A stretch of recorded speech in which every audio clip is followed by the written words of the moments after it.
Halo pemirsa GPR TV dari Sabang sampai Merauke, dari Miangas hingga Pulau Rote. Bertemu lagi bersama saya Mona Azarinisa dalam program Kominfo Newsroom.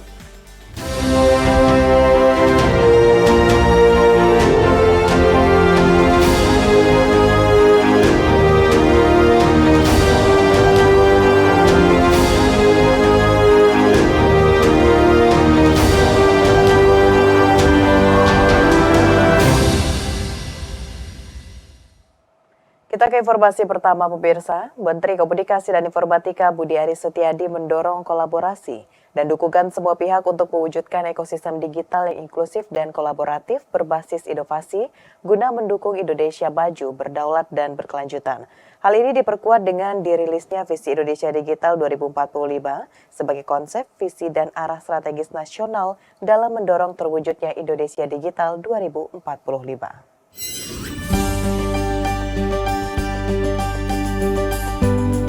Kementerian Komunikasi dan Informatika telah merilis Visi Indonesia Digital 2045 sebagai konsep, visi, dan arah strategi nasional dalam rangka mendorong terwujudnya Indonesia Digital 2045 sebagai turunan langsung dari Visi Indonesia Emas 2045.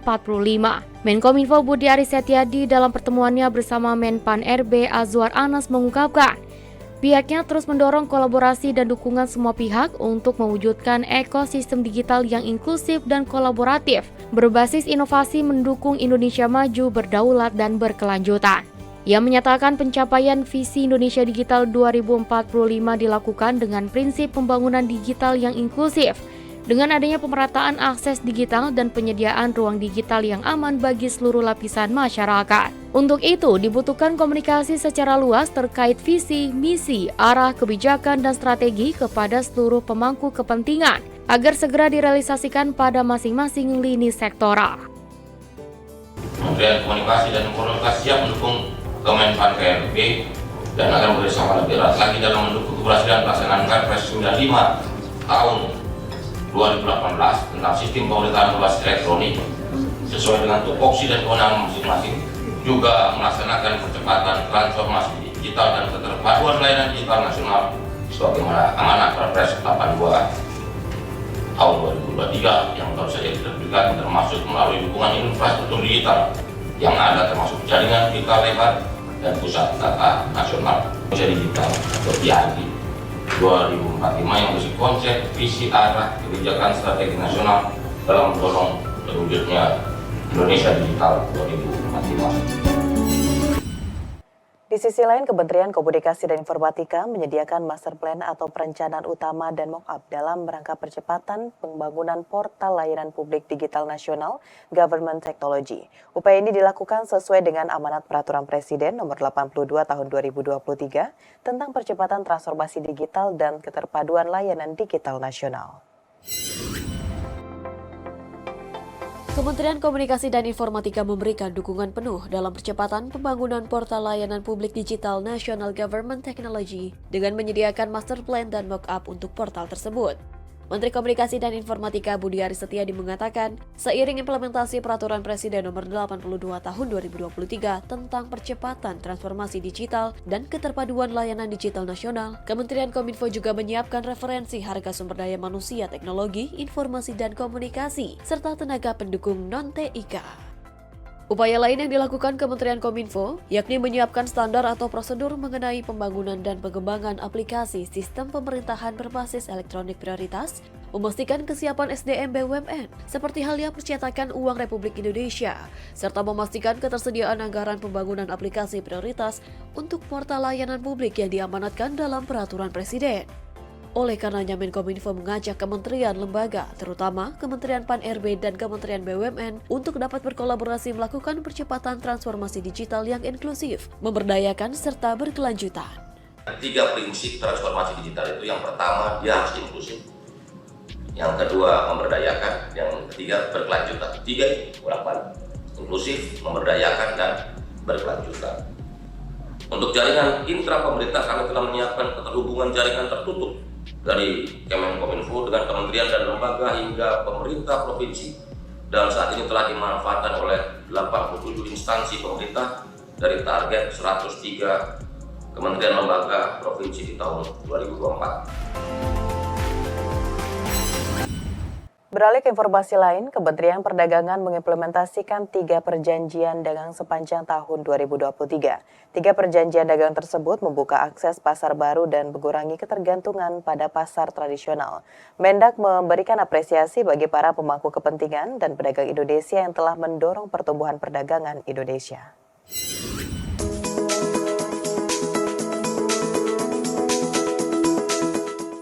Kementerian Perdagangan mencatat sepanjang 2023 telah mengimplementasikan 3 perjanjian dagang bersama Uni Emirat Arab, ASEAN, dan Korea.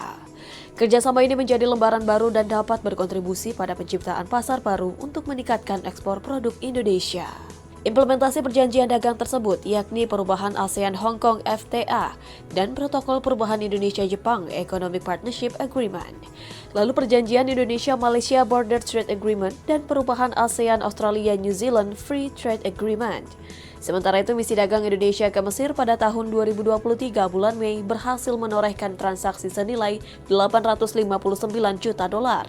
Tidak berhenti sampai di situ, dalam pameran Trade Expo Indonesia ke-38 pada 18 Oktober hingga 18 Desember meraup cuan sebanyak 20,5 miliar dolar.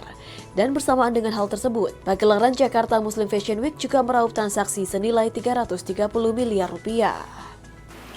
Catatan awal tahun ini mungkin belum bisa menggambarkan seluruh Kemendak, namun demikian, inilah catatan besar dari capaian sepanjang 2023 sebagai optimisme dari sektor perdagangan untuk menyambut tahun 2024. Kami akan terus proaktif, responsif, antisipasif terhadap dinamika perekonomian dan perdagangan global dengan mengeluarkan berbagai strategi kebijakan. Arab Saudi dan sejumlah negara lain seperti Iran hingga Uni Emirat Arab resmi bergabung dengan BRICS. Menanggapi hal tersebut, Kementerian Luar Negeri dalam konferensi pers menjelaskan bahwa Indonesia membuka pintu kerjasama dengan siapa saja selama saling menguntungkan. Kementerian Luar Negeri buka suara mengenai kemungkinan Indonesia menyusul langkah Arab Saudi dan sejumlah negara lainnya yang bergabung menjadi anggota BRICS. Menteri Luar Negeri Retno Marsudi mengatakan bahwa saat ini pemerintah masih terus mempelajari keuntungan-keuntungan yang diperoleh bila bergabung dengan BRICS. Menlu Retno menjelaskan walaupun Indonesia belum bergabung dalam BRICS, namun hubungan ekonomi dengan negara-negara anggota BRICS seperti Brazil, Rusia, India, China, juga Afrika Selatan selama ini berjalan baik-baik saja. Sebelumnya, Arab Saudi, Mesir, Iran, Uni Emirat Arab, dan Ethiopia mengumumkan secara resmi telah bergabung dengan BRICS mulai 1 Januari 2024. Anggota BRICS saat ini menempati 42% populasi global. Menurut data dari Dana Moneter Internasional IMF, BRICS juga secara kolektif menyumbang 32,1% produk domestik bruto global tahun 2023. Prinsipnya adalah bahwa Indonesia membuka pintu kerjasama dengan semua pihak selama saling menguntungkan. Jadi itu adalah posisi dasar kita yang juga kita terapkan pada saat kita menimbang untuk masuk di dalam satu organisasi internasional seperti BRICS ini. Pemirsa, usai jeda pariwara, kami akan kembali dengan informasi lainnya. Tetaplah bersama Kominfo Newsroom.